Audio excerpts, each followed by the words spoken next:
Ready. So welcome back. We're another edition of the Head Game podcast. My name is Dr. Lee Picariello, Dr. Hunter Stevens. Dr. Hunter Stevens, how you doing? Good, man. How are you? Doing well. Jessica Ferdinand, how are you? I'm good, guys. You're looking very techie today. Very dialed in. Thank you. I like it. I like the look a lot. So Head Game, powered by Mountville Athlete Training. Week in and week out, we're going to try to have informative, fun conversation that really represents the head game that we all play. Yes. Right? Mm-hmm. And this is the first time that we've gone with this format. And we've gotten a fair amount of comments from people that have been tuned in, that have been really loyal listeners all the way back to the radio. And they've been making suggestions about how we can sort of put our heads together. So I think today, more than ever, is an opportunity for us to just kind of throw it around a little bit and see what we can make of this Head Game episode 48. Yeah, I feel like I'm staring into you. Dude, This is this intimate moment right now. There is no avoidance today. Right, absolutely. And we have the whole trios here today. Yeah. And you guys are married, and I'm like. Let's talk about it. Yeah. Right. Be our mediator tonight. Right. Yeah. You could be the counselor of sorts. Yeah. Which is the position that we all try to put ourselves in for just a little bit. Body language on the field. That's really what we want to get after today. Before we do that, though, let's just kind of do a brief round robin of just how things have been going for each of us as it relates to mindful athlete training, our time here in the lab. Jessica, let's kind of start with you. I've noticed that you've been back in the building as of late. You're working with a couple of clients. What's going on? It's actually been really refreshing, and I think that's something you mentioned too before, how refreshing it was to come back to the office. And I've only had 2 clients back in person, and it's just like, it just feels comfortable, like way more comfortable. I think we get really, it seemed like it'd be more comfortable speaking to somebody virtually. You can like be wherever you're at in the world, but there's something about face to face, especially in this business, that you kind of can't really get away from. So I actually I liked it. I thought I'd be a little nervous, but not really. We don't wear the masks because it's up to them, and I can't read their body language or their anything. There it is. I was hoping you would say it. You can't read the body language, right? But that's a key difference, right? When you're working with someone, when you've got that human interaction, you get to see firsthand how someone is communicating with their body. Are they attentive? Are they fatigued? And us allowing to have that connection, I think is really, me personally, more than ever, I appreciate that now. Yeah. What's going on with you, big man? Yeah, I guess the word that I can talk about is evolution. I feel like my role is ever evolving here, and I think in a positive direction. Work in mindful athlete training is our ability to continue to connect with the human and mental kind of perception, connection, and kind of how people are moving along. And so really my job and my role has continued to be evolving of how do we connect more with people? How do we get people to connect with us? And how do we make sure that we're meeting those demands in a full and fruitful way?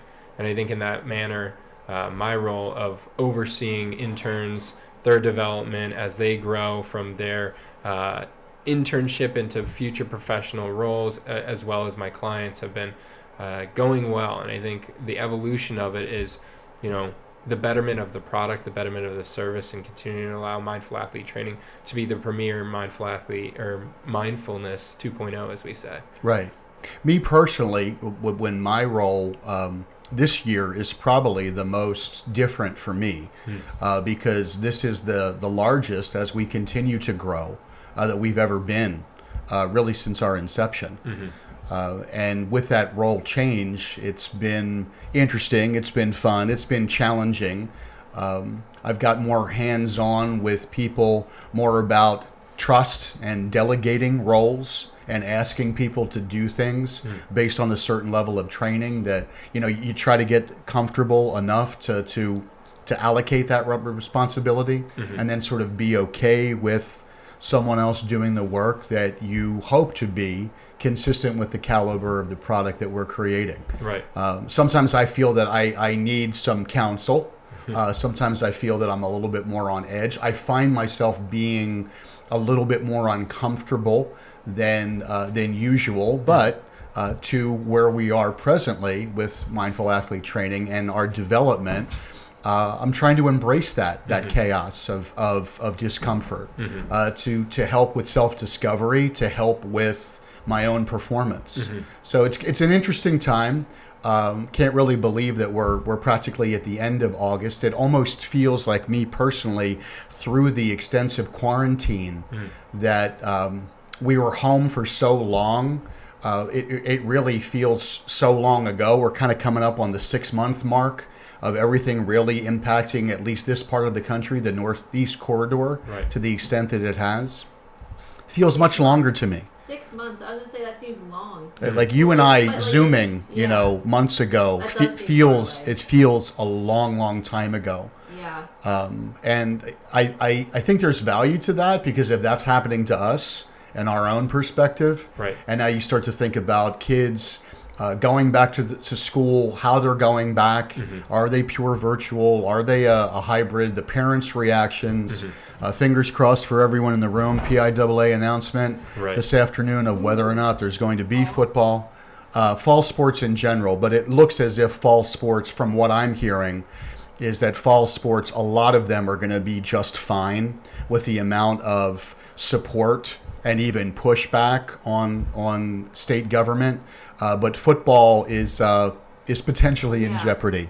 Now, have you heard anything? I've heard some interesting things about football in general, like they're going to move to the spring, or the NFL is going to have the games on throughout the entire week. Right. I haven't heard anything about the NFL. I mean, I've tried to keep close tabs on college football, because there's always that trickle down effect. We know that a lot of leagues.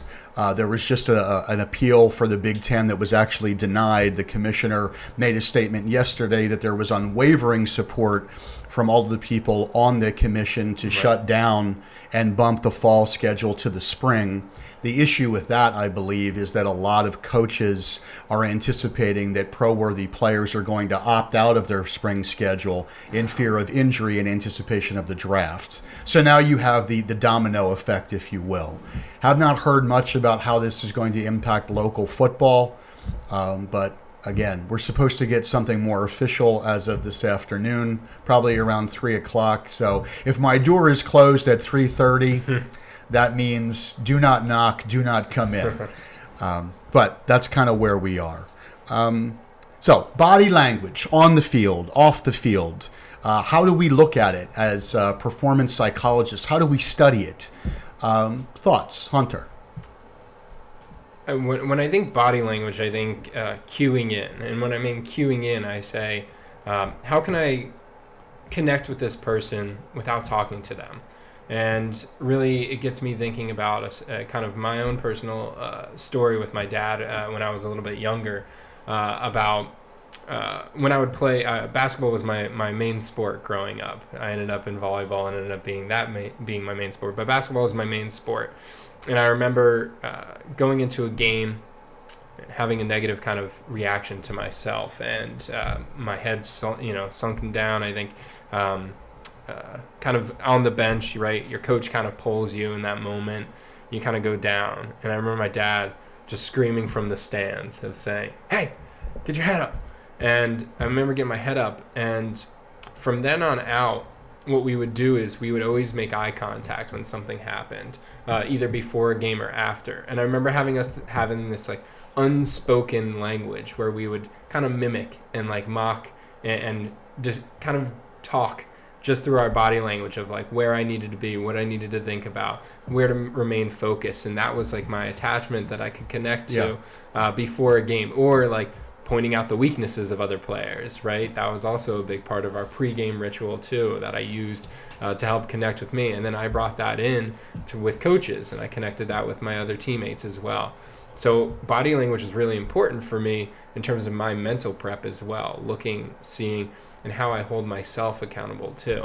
I remember, again, when you make mistakes, that's, I think, the most opportunistic time to kind of sunk your head, Right. how you're feeling, that negative feeling. Why do you think that is, right? So when you tell that story, I think anyone who's ever performed, there's that unspoken connection with someone who's watching, right? That could be a sibling, that could be an uncle, it could be a parent, it could be a mentor. So there's that I think you expressed it very clearly. It made a lot of sense about how there's a language that's being communicated. Right. But let's try to get into really what's happening as body language is changing. That you and I have kind of talked about the morphing, right, from one part of who we are to another, right? That transition. What do you think is actually going on in the human body that's dictating a change in body language? Well, I think it's the perception of the situation, the self-judgment, the thoughts about how other people's are judging you, how you've maybe let down your team or you've helped your team in some way. And it's also dictated based on an outcome, typically.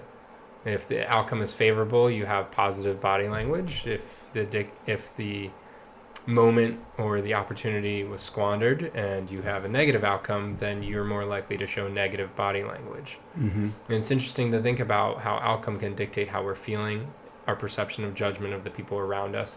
And absolutely, you're talking about this language that's kind of unspoken, and that's body language, I guess, as a whole. But it's the reading of it. It's how am I looking at it? And it's not only attuning to yourself, but looking at other people too. What are you reading in? Yeah. What's the weakness? I remember, throughout sports, looking for that weak person that I can kind of go after. And when I say weak, I mean that person who looks down. Vulnerable. That person who looks fatigued. Yes. Right? And I think in any competition, by looking for that, right, you can then kind of find that hole in the armor and kind of work your way in through it. And so body language is an opportunity as well. Yeah. I think that for me personally, when I look at, I know we're going to be highlighting Tiger Woods at some point in the show. There's a particular clip that we're going to take a look at, study how his body language really defines the moment. But what I found interesting is that the title and the gentleman who's sort of breaking down a particular shot that Tiger made in the Masters when he defeated Chris DeMarco. That's what we're talking about. Everyone remembers it because it was turned into a Nike ad because the ball rolled over, showing the Nike symbol very slowly before it dropped into the cup, Right. Almost in classic Tiger poetic fashion. But the emphasis of that clip is focus. And I find that interesting because now what we're really suggesting is that not only is it a language, but when you define focus through body language, that's mind-body connection. And even more interesting for someone like Tiger, when they evaluate this particular shot, he's engaging in visualization. Right. He's seeing the shot that he's making. But what you're not realizing as a just casual fan is how he is so locked in that execution between the ears that now he's almost forcing a body language of success. He's holding himself in such a manner that it's really no surprise that he makes the shot that he does. It's his focus, but it also dictates his approach. Do you think that's with intention? I do. I think that is with very specific intention. I think that was part of Tiger Woods' intimidation. A lot of people don't know that day, which led to the, I want to say extra time, but the extra holes, the sudden death. Playoff. Is it called sudden death in golf? Is it just a playoff? Yeah. So the playoff hole, which I believe was just one, in which they replayed 18. When you look at that, for Tiger in particular, a lot of people forget that there was heavy rain earlier in that. And he changed his shirt to his classic blood red intimidation around the 12th or 13th hole. A lot of people don't know that. So he's now turning it on. Right. And I think, I don't know the exact numbers, but I know he birdied 4 straight holes to kind of bring him within that close shot of DeMarco. So I think, yes, it's so purposeful that it allows him to almost turn that switch on, that his body is now going to suggest to the rest of the world, I'm locked in, I'm laser focused, and there's really nothing you can do about it. Right. I have a question for you guys. Yeah. So going off of what you were just saying, my overarching question is, can body language actually end up holding you back? And the way I kind of extracted this was, it's been shown in studies that if you are sad and you smile, and I can find exactly what triggers in your head, but you are more likely to then be happy.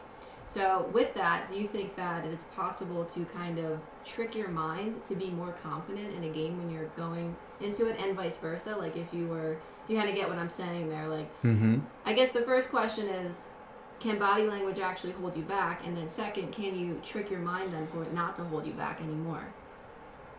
Going off of my smiling and not smiling. How do you know that somebody's confident? I think we talked about this last week, but to you, how do you know that somebody's confident? Through body language specifically? In general, how would you say that person is confident? Body language, at first, I would see if they're walking into the arena, we'll go basketball right now.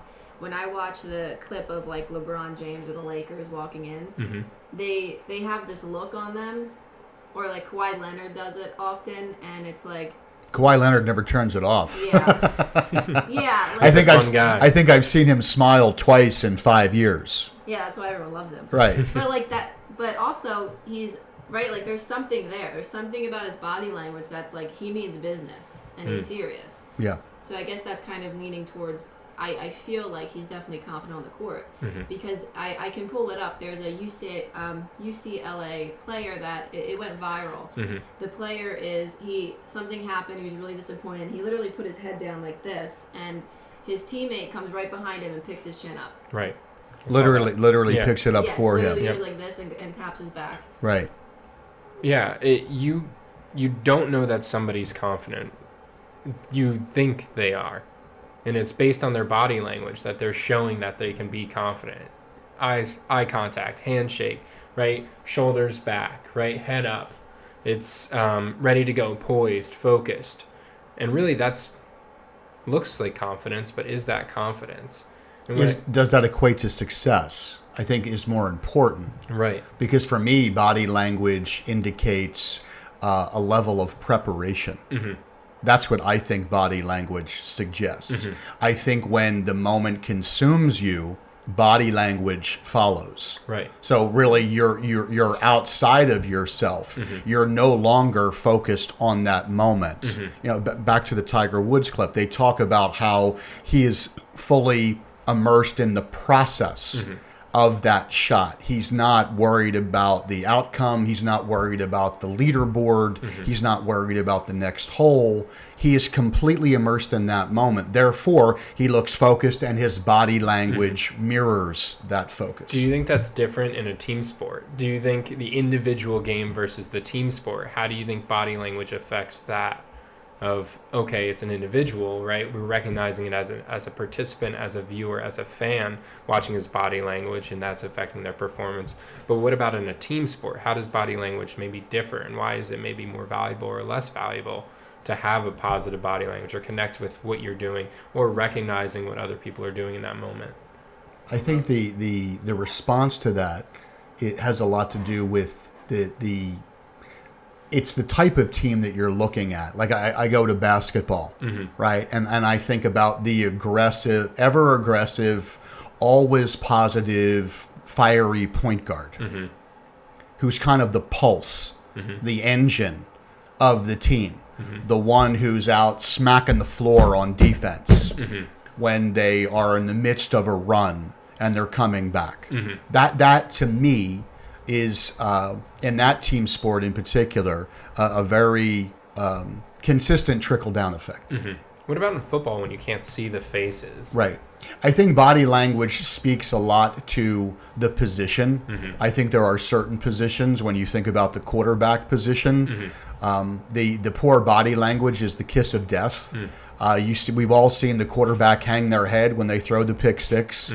But we've also seen, and we've commented on their resiliency and their mental toughness when they quickly snap back. Right. And they've left that moment behind them, and they're on to the next play. Yeah. So I think it does matter, but it can probably be hidden a little bit more in the sport of football based on position. Recently, I watched a video, and it's the longest single shot on, I think it's NFL, the NFL website, right? The NFL views or whatever, and it's the longest continuous NFL Network? shot.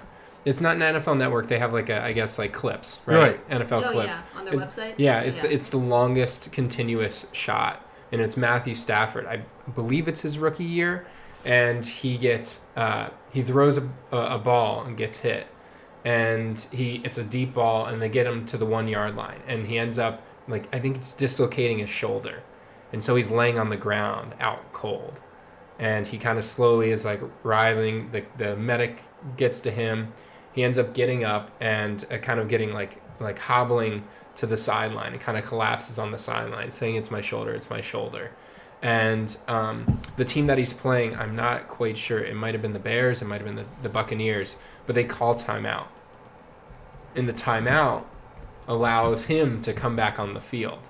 So this guy has a dislocated shoulder. He's like, they call timeout. Call timeout. I can get back in. And his coach comes to face and is like, you can't go back in. He's like, they call timeout. I'm going. And he kind of runs, like not even listening and waiting for his coach to say okay. He like gets in the huddle and like taps out the backup and gets in. He's like his arm is hanging, and he like gets the ball, throws it, scores the touchdown, and he just like then his arm goes limp and he like waddles off to the sideline. Right. And it's just the people who can get behind that by witnessing that feat, right? Of that I'm not defeated even if I'm injured kind of mentality. Right. It reminds me of Carson Wentz when he blew out his knee. Right. A lot of people forget that he threw a touchdown pass after he with a torn ACL. Right. He stayed in the next play and, Right. and actually threw a pass. Right. And then went off the field and got medical attention. Well, torn ACLs, and my fiance won her league player of the year with a torn ACL right. for an entire season. So that's. I guess it's based on the severity. For sure. Right. But yeah, it's that. Okay, are you willing to step up when times get tough, right? And obviously, an injury it's different sometimes, but it's when you do make that mistake. It's when things go bad for you. What are you going to do? Are you going to step up, or are you going to just shy away from it? And we've talked about this numerous times about mindful athlete training, about embracing that chaos. And that's ultimately an attitude as well, of embracing that chaos, a mindset, if you will. I think it almost becomes a lifestyle the more that you become accustomed to it. Mm-hmm. It becomes, I think it starts as a mantra. I think it starts as something very personal, where you start to really digest the key elements of what it is to live a particular way. But to high performance moments, if you're not looking for those moments, you may miss them. Right. And I think there's a readiness, yes. But to your point about Stafford, he very easily, it's to be expected that if you have a dislocated shoulder and it's hanging off, that you're going to come out of the game. There's no shame in that. Right. There's not going to be any question about how tough you are. But yet if you're looking to be more of that, sort of in the position that leaders find themselves, it's the opportunity in seizing that moment and then communicating to the world both non-verbally and then sometimes with our words that we are ready. We're ready for the challenge. We're ready for that opportunity. Yeah, and this is why I'm thinking, let's watch the Tiger Woods clip real quick, and then I'll kind of get to my point about what I feel like body language is doing. In Chris DeMarco's eyes, he believes he can win it now. I totally agree, Jim. But in Tiger's mind, it was time to hunker down and simply focus on the next shot. And what happens next still doesn't seem real. Vern, this is extremely difficult. This is one of the toughest pitches on the entire place here. Now, obviously, this is about as high pressure as it gets in golf. But I want you to pay attention how Tiger locks in at this moment. If I were to put the word determination into the dictionary, I think I would include this clip under it. You can see it in his eyes how focused he is. First, notice how he takes a look at his chip from multiple angles.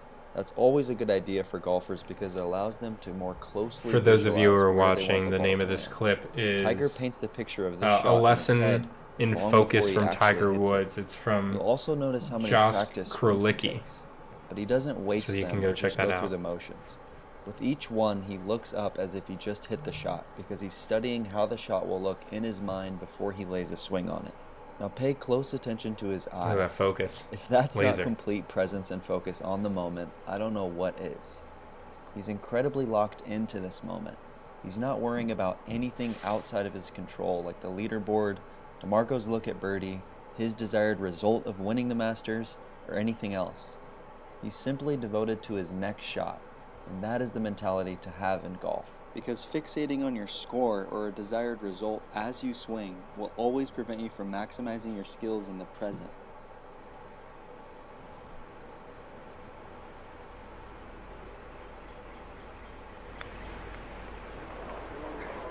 There it comes. $5 it goes in. Oh, my goodness. Wait for the ball drop. Literally an incredible shot. Fantastic. He couldn't do that again if he tried. How much money would bet him to do it again? He I don't- did do. I think he did do it again. I don't know.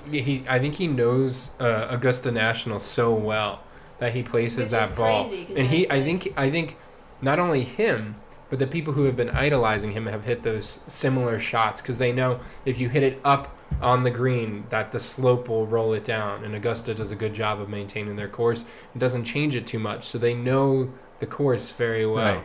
And multiple people have hit that similar shot. I wouldn't be actually watching. surprised if there's some type of bronze marker in the ground Right. where Tiger Woods was standing to make that shot. I mean, it's almost like it will eventually become, if it has not already, a national landmark on Augusta because of again how he approached it, how it was all documented, how it unfolded, all of those things. Right, so prior to that shot, when you saw him standing there, for both of you, if you, before knowing that it went in, if you were just watching it, would you think that it would have gone in because of how focused he was? Again, I think the best way that to be honest and not knowing the outcome, I would say to myself, I go back to a level of preparation. He is so prepared to, now again, you always have to execute physically. The concept of the yips is when something about your nervous system gets the best of you, which then impacts your swing path. That could be in a putt, that could be off the tee, right? So the opposite of the yips is what we just saw Tiger do. He's so over-prepared. You want to talk about the concept of mastery, the mastery of a particular moment. That is the definition. The gentleman who's commentating says that he would put that underneath the definition of something else. For me, it's mastery. Right. Well, he's surgical, right, on the course, and he's someone if he will take a swing when he's dialing in his clubs, and he'll know if it's off a half a degree just by the feel alone. And so he knows what his swing is. The biggest thing about golf is knowing your yardage. Right? So I hit a 7-iron this amount, and I know I'm going to hit it between this range. So that you can then go anywhere on the course, and you know what your shot is going to look like. You know how you're going to shape it. At the professional level, they can dial in so well that they are going to get it within, a 5-yard range almost every time, maybe just left or right. And so Tiger Woods is someone who lives between the ears as well as the physical aspect. It's the holistic ability of him. Again, if you look at great performers, they are not only physically gifted.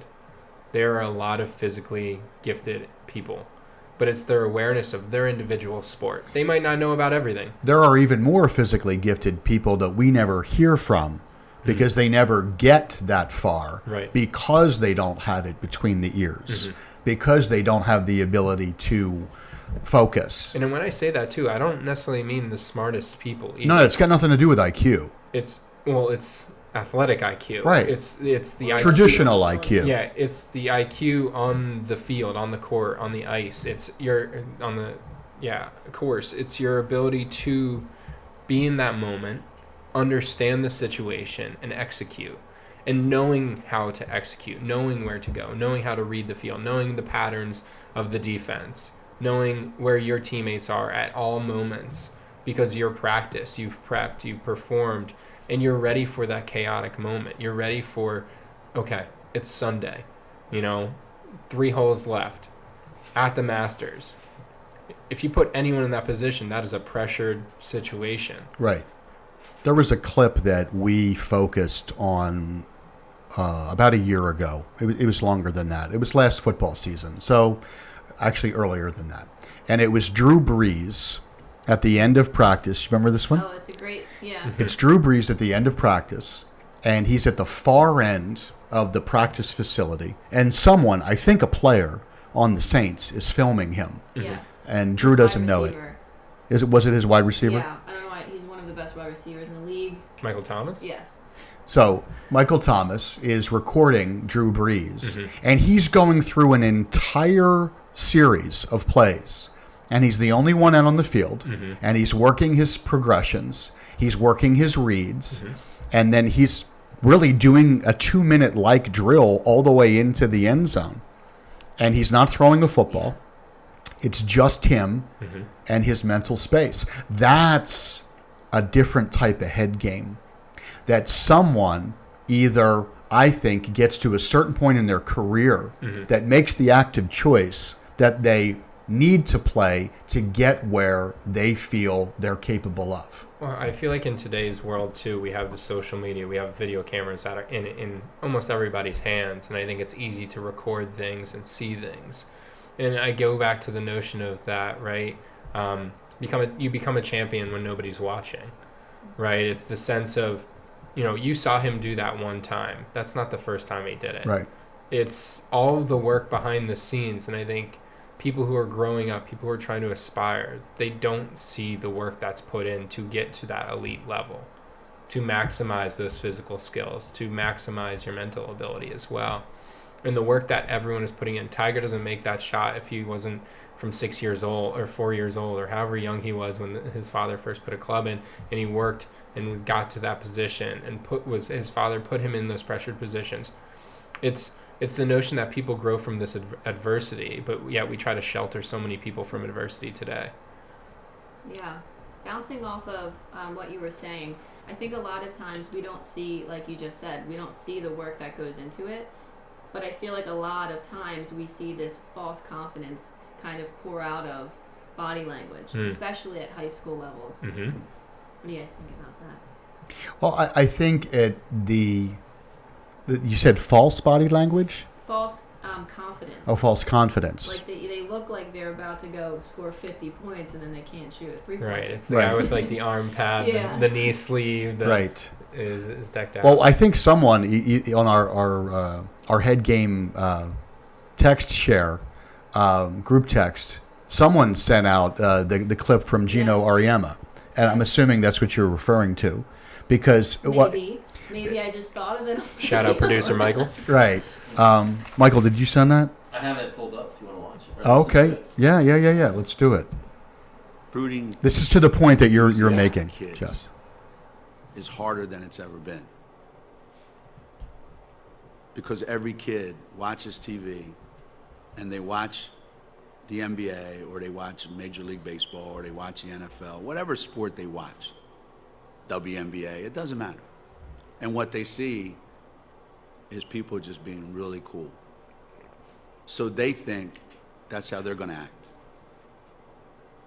And they haven't even figured out which foot to use as a pivot foot, and they're going to act like they're really good players.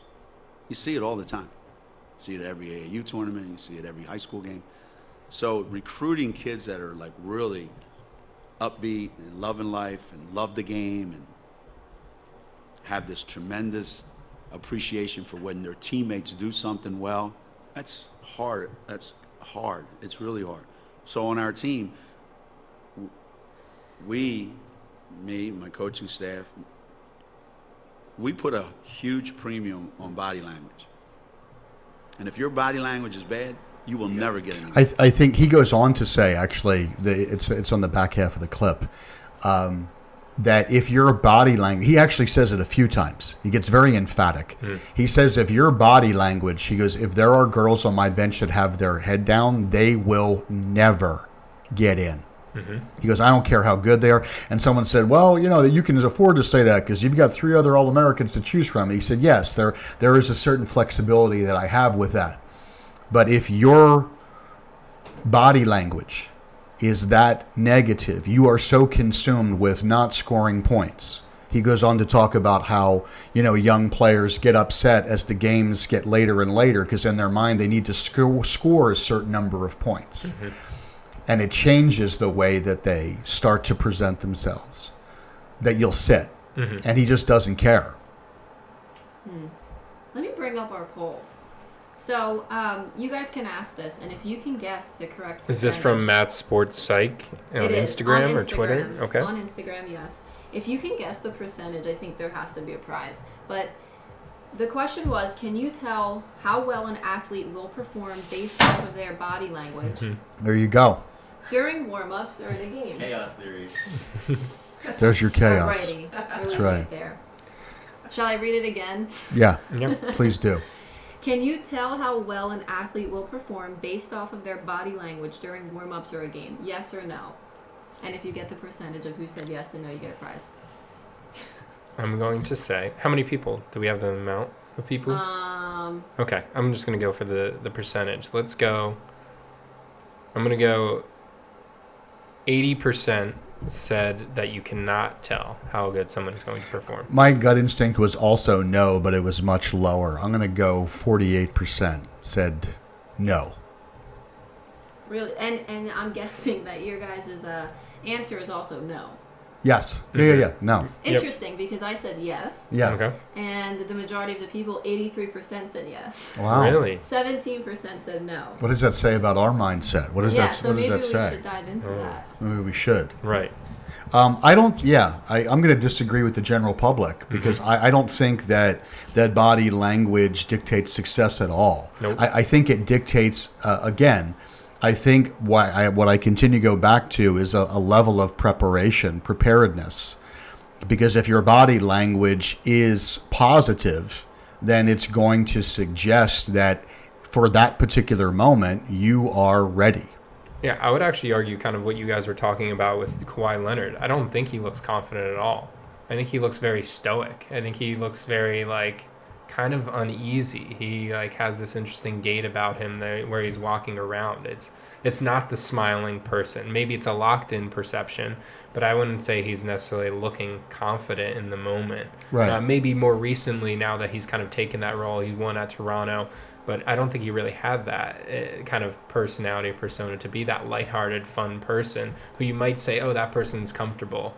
I would say he almost always looks in that uncomfortable state and ready to perform.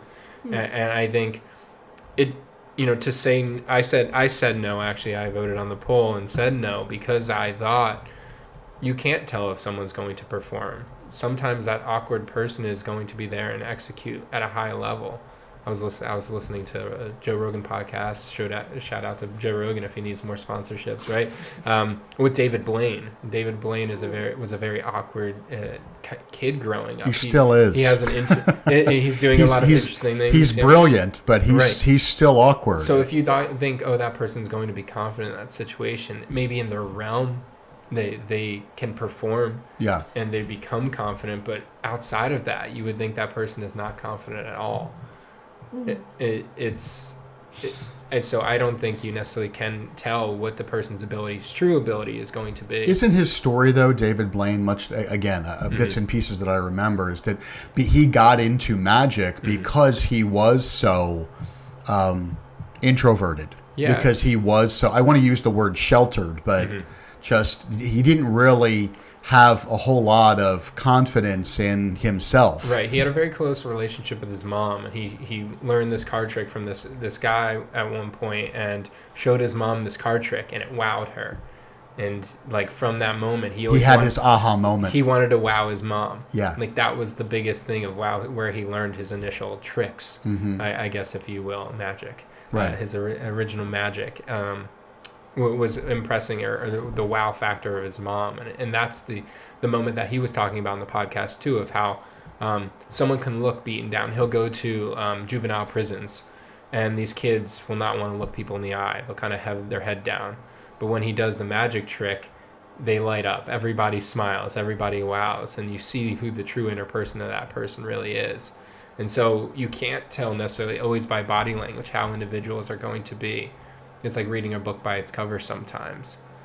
There's always that next layer to it. I just so badly want to play the devil's advocate, especially because I said yes. Yes. Why not? Well, make your argument. Make your. I'm thinking of David Blaine now, and you also mentioned Kawhi Leonard.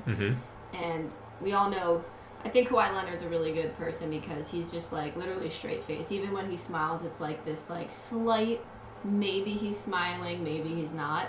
But I like to go back to, I think that everybody's different. And sometimes I don't think it's fair to compare somebody's comfortability to another person's. Like just because Kawhi Leonard looks uncomfortable doesn't necessarily mean he is uncomfortable. But based off of our conversation, we're observing. So in my observations, when I see Kawhi Leonard, I'm kind of looking at him walk in, and I'm seeing him being locked in. And to me, being locked in and being laser focused kind of just like oozes confidence for me. Like anybody can walk up to him and say, "You're not going to win today," and he'd be like, "Okay, we'll see. We'll go on the court." So I guess that's kind of like I like to think that even for David Blaine, like although he was very awkward, that's who he is. And he found who he's supposed to be by making these people really happy by doing magic tricks. Right. So you're talking about the performance element, but not necessarily the body language. I'm interested in talking it out. We'll see where I end up at the end of the show. As it relates to, I think, our discussion of what I think the more that you think about how individuals embrace moments, there's so many things that happen to us involuntarily. The way that our heart rate changes, the way that we receive and input information, because how we are designed as these flesh and bone supercomputers. I think the world in which we live in has overemphasized the need for control. And why I think that's so relevant is because more and more when you see the way young athletes prepare, young coaches, teams, organizations, it's all about defining the control variables and then trying to master that. But as we have found, and what we're trying to emphasize through our own course of training is, what do you do with the variables that you can't control? And when you can't control them, how are they then impacting things like body language? Well, it's interesting with our mind, too, this notion of control, that we're always trying to control thoughts, our feelings. We're always trying to look for that happy moment. But with our bodies, in order to maximize them, we put them under stress to get to maximizing them. And what I mean by that is we go to the gym, we work out, we go to point of exhaustion, sometimes not recognizing what our true point of exhaustion is. Or if we're a martial artist, right, we kick a wooden stump to make microfractures in our leg so that we get a stronger leg. It's calcified, it's stronger, right? We put our bodies through these tests, but we don't always put our minds through those tests. We tend to try to control. This makes me feel bad. Why is that? Why do we overlook our minds so much as a muscle that can't be stretched? It can't be trained for flexibility, for endurance. It's your gag reflex. It's your reflex of, I don't want this right now. This is an uncomfortable feeling. It's your mind's natural reaction to protect itself. I think it's more than that, though. I agree with you, but I think society has so much more to do with that. It's the way in which we're raised. I told this story once before. I don't know when, but it was a psychologist talking about how we as human beings innately understand the difference between taking care of ourselves physically and mentally. It was on a TED Talk. It was on an excerpt. He talks about how he went over to see his good friends that had a child a number of years earlier. And while he was there, it was a little boy. He was about 3 years old. He fell and he scraped his knee in the house. And before the parents realized that the little boy had fallen, the little boy went to the bathroom on his own, found a step stool, got up into the medicine cabinet above the sink, found antiseptic, found a swab, and found a Band-Aid. Right. And put it all on. And he goes on to talk about at 3 years old, he knew that his physical body needed attention when it was injured. Right. We don't do that in society with our minds. We don't discuss it. It's certainly not emphasized as part of an everyday ritual. But you can brush your teeth, though. You can floss. You better do those things. Right. Taking care of yourself, but nobody takes care of the mental side. Right. What's your mental hygiene, if you will? Right. Well, what is the mental hygiene? What's that equation look like? I mean, we've defined it. We're plotting it out. Right. We're quantifying it all along the way. But in everyday life, you want to talk about the need for the mass majority of America, especially in August 2020, is in desperate need of finding out their own bio-Q. Right. It's now more relevant than ever. And we just don't do it. See, I want to challenge it. I think in the sense of, I think the conversation is getting there more. I think the conversation of normalizing mental health and as it is, and I feel like in a younger society, a younger society, I feel like we are becoming more aware of the importance of our mental health, but I think we're still trying to identify how do we even go about it. Right. I agree with you that the younger generation is much more aware. Right. I think the younger generation is much more aware of everything. But I also think, too, the younger generation is looking to say, how do I help my mental health? How do I get into a better mental health space? But also that includes avoiding all of the challenges that maybe the older generation has faced, right? Spending 60 years in one location, right, has hardened people, has making it, if they have had depression, if they have had anxiety, if they have had trauma, they still go into work day in and day out. I think the younger generation doesn't always embrace that same mentality of the World War II mentality of people, to put themselves out there. Are there still people? I'm not trying to generalize completely, but I think it's true for at least my generation to have. So it's recognizing, how do we blend the two? How do we blend the hardiness and the strength of previous generations, but also have the awareness and compassion and empathy for each other so that we can embrace our differences and challenges and our mindsets as we deal with the complexity and ever fast changing information that we have today, more rapid than any time ever in history. And more information is getting delved out in more than any other time. You don't have one news station, you have 6,000. So you make all excellent points, right? And I can tell your passion and your perspective because you are part of that younger generation. And then when you speak to we'll just call, just for discussion purposes, old guard versus new guard, and the changing of the guards. Right. If you ever have the opportunity to see something that is,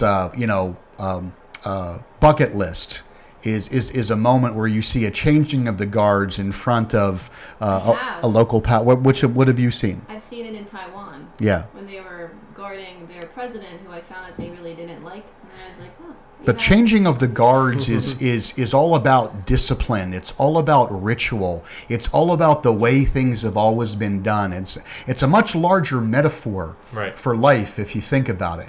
So the old guard versus the new guard, and to your point, which I think is a valuable one, how are they blended? I think we have to still take a step back and see the point of difference between each population to really understand what's needed for that recipe to accurately blend.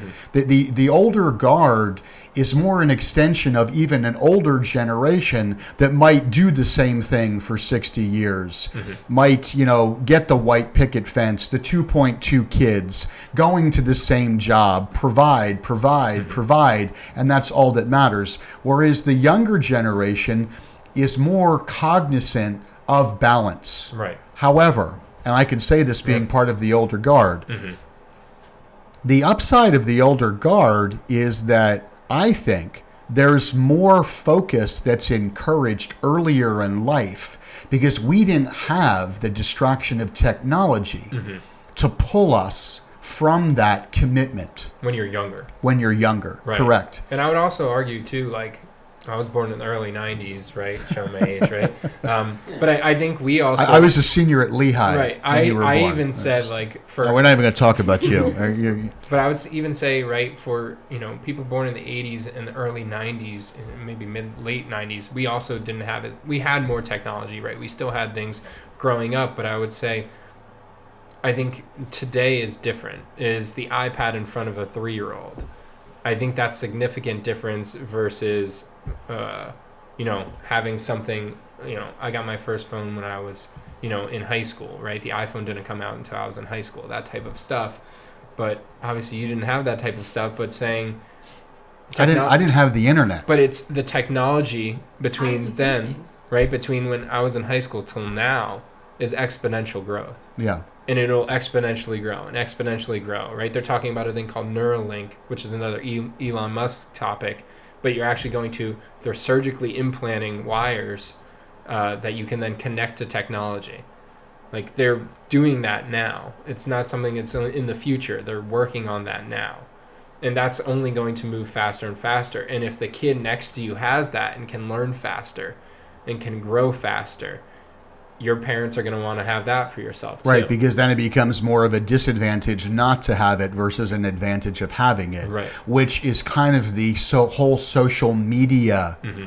And yeah, I kind of have to kind of come full circle on that because we're talking technology. And yes, advancement, and to your very point, Hunter, is going to continue to move at an accelerated pace. Mm-hmm. But what I'm also discussing is when we're talking about how information impacts our interpretation of the world and therefore how we carry ourselves in it, body language, you can now experience an event electronically through social media that devastates your body language and you're not even present. Right. Because of what you're seeing. The concept of FOMO, fear of missing out, FOBO, fear of a better option.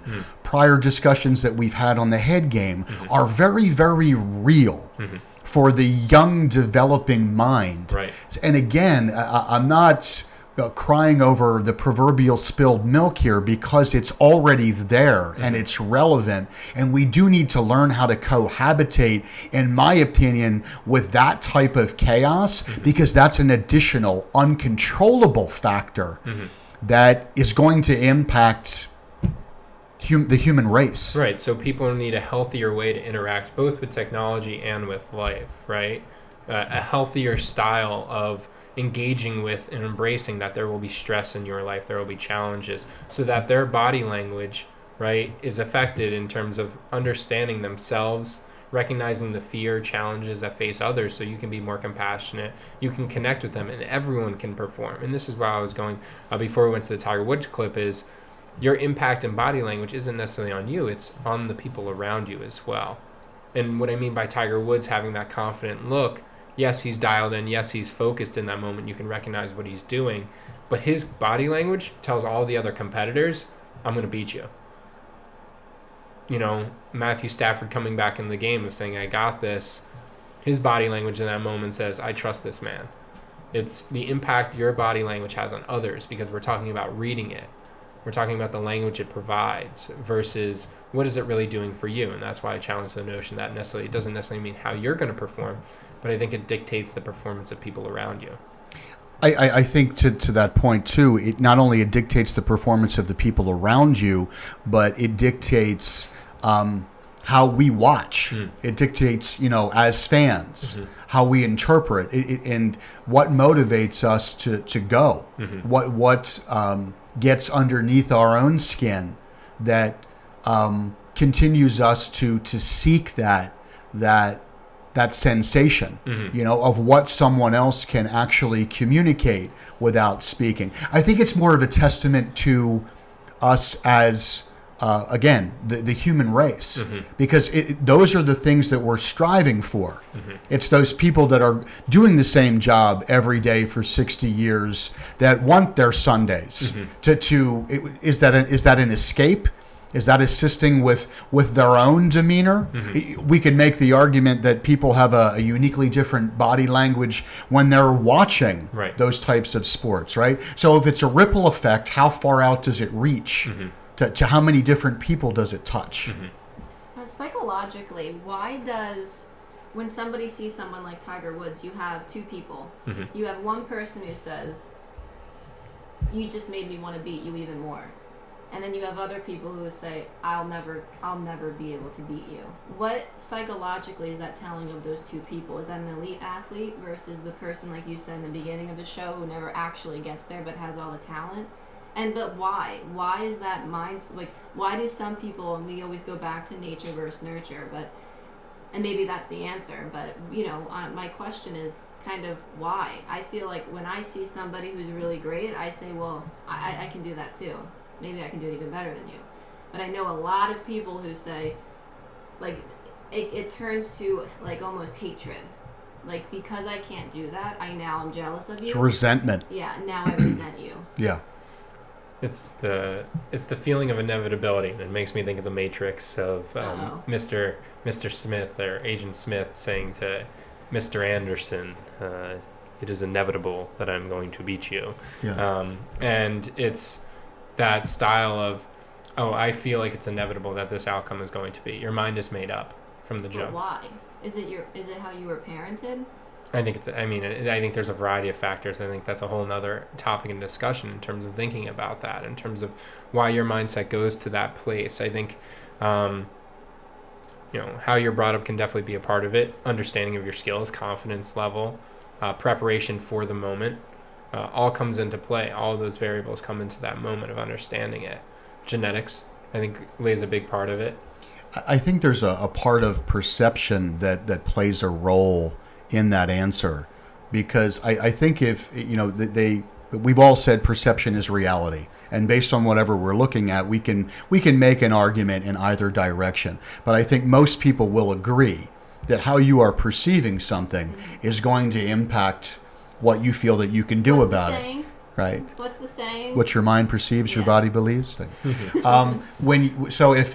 I see you do something, and my perception, based on a host of factors that Hunter just mentioned, is that I can do that too.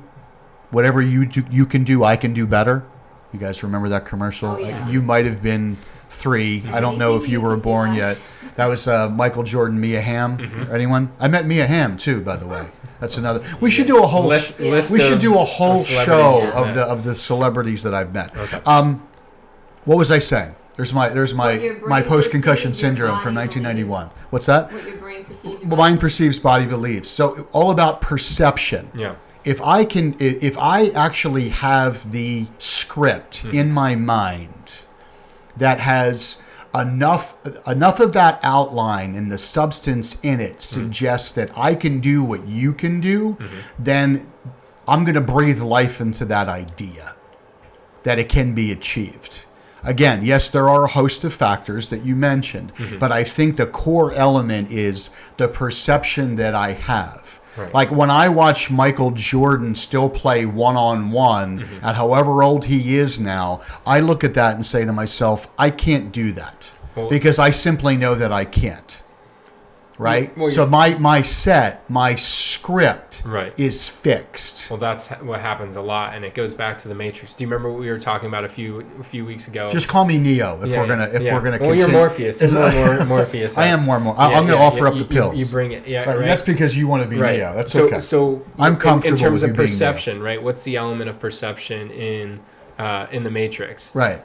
Do you remember what it is that we were discussing it? There is no spoon? There is no spoon. There is no spoon. That is our perception, right? That there is something that is real, tangible, that this person is unbeatable, that I cannot do this. This is my limitation. And you perceive that as your limitation because as your mind believes, your body perceives? Yes. No, as your mind perceives, your body believes. Right? I'm going to get that. And that's the perception of it, right? That there is something that's there. There is this limitation. And when you embrace those moments, when you embrace the chaotic moment, when you embrace the challenges in front of you, when you say, I am comfortable in the moment, well, I'm comfortable facing this opponent, I'm comfortable with their ability because I know my ability can rival or achieve, or I can get to that position, then you don't set a limitation for yourself. You set no ceiling. There is no spoon in front of you. There's nothing that's going to stop you. You get to bend. You get to shape yourself into reality. You get to shape your perception into what you want it to be, versus having a limitation of saying your perception is real. Oh, I was going to say, there is no spoon is really limitless, right? Absolutely. That's really what we're talking about. Right. Is that there is no ceiling. If there is a ceiling, it's glass, and it can be broken through. Right. It's not a question of if, but when. It's saying our world is bound by what we perceive it to be. Correct. And your perception can be limitless. Is this something that can be manipulated? From a mental health standpoint, too, like as a professional in the field, if you have an athlete, for example, or any type of performer who this is what their hurdle is it something that you can manipulate and help them get through? I think absolutely it can be manipulated, but I think it needs to begin with a healthier mindset, for lack of a better term, and what I mean by that is it's the poison honey that's poured into our ears when we are sleeping. It's the bonsai tree. The bonsai tree can grow actually into a fairly full and larger tree. But it's clipped, it's manipulated, it's shaped, it's weighed down through life, through situations, through society, that then actually shape it into this small, little, beautiful tree. Going off of your metaphor, though, by clipping it, does it make it stronger at the foundation? I don't know the biology of a bonsai tree. Well, I just know in terms of its shaping, right? Of how it could be this larger mass, and it doesn't. You can still be beautiful in that smaller form, but at the same time, you're still putting a limitation on yourself. Right. So, then who gets the idea to first manipulate the bonsai? Who sees that really as a good idea? Because very much like most things in society, it begins with one. Right. It begins with, that's a good idea. And then it continues to matriculate out through. And I think that's the very uphill battle when I speak of society is more responsible for these perceived limitations. Right. Parents, peers, everyone. Marketing, society, right? Right. What we look at, the first things that we're introduced to. Right. The iPad at 3 years old, interspersed with ads, interspersed with subliminal messages. We've talked about neuroscientists now getting into the field of applications, where they're doing more of the dopamine drop, where they're delaying gratification. It's an addictions model. You're speaking of neurosensors that are being implanted in the brain to potentially expedite a learning process. We're going in and we're accelerating Mother Nature in so many different ways. Like a child can't really respond to quick stimuli at the age in which they are first introduced. What's the maladaptive byproduct of that? Attention deficit. Right. That is the core issue of that. We are introducing our infants to worlds that they cannot process yet. That is the byproduct electronically, oversaturation of that particular sense, which leads to an inability to pay attention during math class. It's just that simple. It's predicated in the science. It's out there. But to speak to a much larger point, for our job as high performance specialists, when we look at this idea of a coaching perspective that we infuse in how people are trying to perform, if we're not bringing to the attention of all of those other factors that are developing those persons, then we're not doing our job the best of our ability. Right. That's the anecdote, if you will, to the poison honey that's being poured into the ears of our sleeping children. I googled the bonsai tree, by the way, and it is one of the most interesting things I've ever seen. I might go buy one and just look at it. The ultimate goal of a growing bonsai is to create a miniaturized but realistic representation of nature in the form of a tree. It's also, too, if you remember your Karate Kid with Mr. Miyagi, It's I very recently learned actually that was an illegal move, so he should not have won against Cobra Kai. Johnny. Yeah. Johnny. Well. Well, one of my But favorite. Johnny got his though. Well, Didn't he? one of my favorite things is that Johnny is actually the hero. Barney from it was Neil Patrick Harris talking about it in How I Met Your Mother, and he was saying how Johnny was actually the main character and the hero in the story because he was this bad kid who did a lot of bad things but learned his lesson about humility and friendship and like gave the trophy at the end of the day. He does congratulate Right, yeah. him. He does have a full circle moment. His arc, I yeah. don't does. think I've ever seen a karate. Okay. Well, Is that a problem? it's not a problem. Right. I feel But like it's it a will problem. it will aid in your learning curve though. Okay, so tonight I'm gonna watch The Karate Kid and The Matrix, and we'll reconvene next week, and I'll tell you where my Right. mind has Perfect. And went. then Well, tomorrow I you might watch take the notes second while of watching this. them. Just look for Miyagi's moment, who is his sensei, his master, in the way in which he is manicuring his bonsai. It's very therapeutic, is my point. So aside from the very interesting history of the bonsai, to engage in the bonsai is really that mind-body connection moment. It's a very holistic activity. Should we give every one of our children a bonsai tree? Well, I no, mean, I think what we're We're also going to have saying- one right here on the end of the table for I the think what we're next show. saying I can too tell you is that. sometimes actually though I think we allow things to we allow things to grow wildly without actually being intentional, right? We give a kid an iPad without because it's quieting them down in the moment. We're not necessarily thinking about the intention. Like, what is our intention with the drive behind this? And so with a bonsai tree, when you are snipping it, when you are clipping it, when you are shaping it, again, it is beautiful, and you're limiting its potential sometimes, but you're doing it with intention. Right. You're doing it to shape it into something new. That's what makes it more permissible, though. Right. Because then the idea of potential leaves the building. Mm-hmm. It's no longer about potential. It's about creation. Right. Or it's about manipulation. I mean, we could go on and on and on. Look at, So you is- have a dog. is I that- have a dog. Do you have a dog? I know dogs. You know dogs. That means that she doesn't like dogs. Look No, at I love look dogs. at the crossbreeding of dogs. Look at the Right. concept of a purebred. Look, we have changed the natural course of evolution. Why? And arguably the mutts, if you will, are actually more hardy. They tend to be more resilient. They live longer They live longer, Yep. right? Isn't America because they're more like that? resilient. Because Exactly. the more we customize dogs, the more Right. vulnerable they are to stress, disease. German shepherds with dysplasia. The list goes on and on and on. Well, that's genetic components too. They did that with, I believe it was a seal population down in down in South America. They were like down to like 15 of the species, right, because of human intervention, and they ended up inbreeding, and the population started to soar again. But then they got one disease, and it almost wiped out the entire population because everybody shared the same genetic code. Right. The uniqueness, the chaos that is life. The complexity. Exactly. Allows us to be stronger as a person, allows us to face adversity more and be able to connect with each other in a fuller and more complete way. Yeah.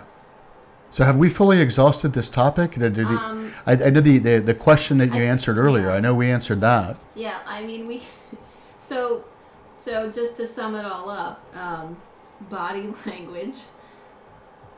What are your guys' thoughts on body language? Do you still think that by looking at somebody, you can't tell how well they're going to perform? I'll let you answer that first. Neo, you're up.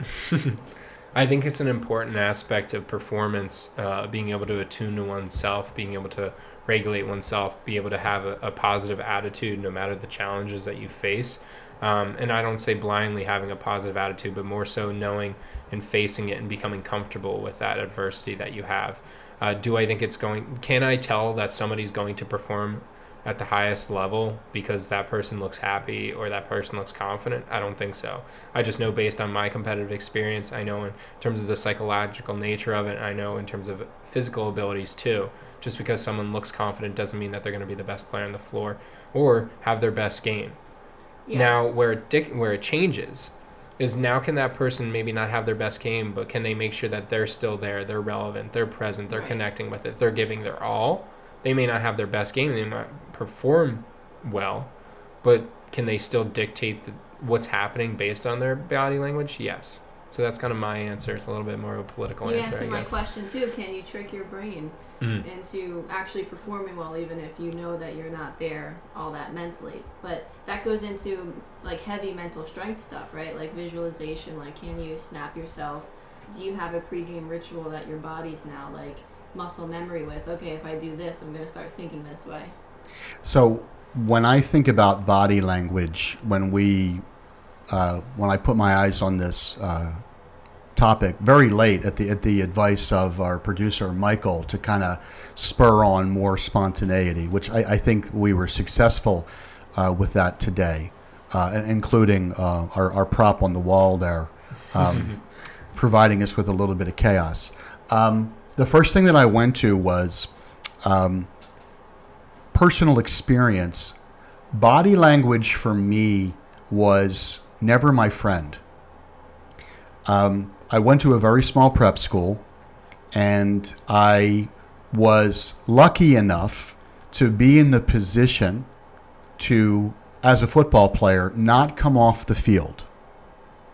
And what I mean by that is, not to be braggadocious, I was the quarterback on offense. I was the middle linebacker on defense.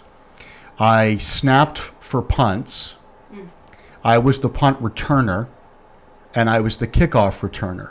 So the only time I came off the field was every time we scored a touchdown, which then led to our kickoff. And I was exhausted all the time. And I was very purposeful in conserving my energy. My father played football at the University of Colorado. He would come to me and say, "You look so down. You look completely out of it. Pick up your head." And I would say, "Dad, I know what I'm doing. And this is the thing.